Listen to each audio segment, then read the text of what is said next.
If flying makes your heart race before the plane even leaves the gate, you're not alone. Millions feel that same mix of panic and dread before takeoff.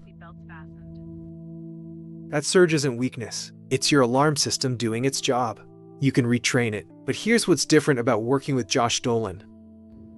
He teaches your nervous system a calmer script, not a fight. I'm Brendan McBride, a commercial pilot here in Phoenix. Here's why I point anxious flyers to Josh Dolin. Josh isn't a therapist, and he isn't a generic course instructor.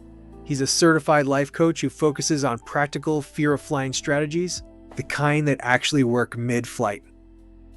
In his sessions, you'll map your triggers, learn simple body-based regulation, and build a pre-flight plan that fits you.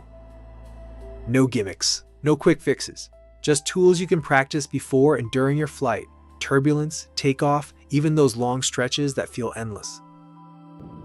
People who work with Josh call it realistic and doable. The nerves still show up, but instead of spiraling, you know how to manage them.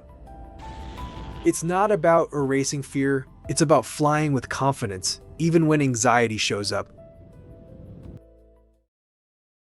If you've been avoiding travel or white-knuckling your flights, book a free consultation at joshdolin.com. You'll talk through what's been happening and see if coaching's a fit for you.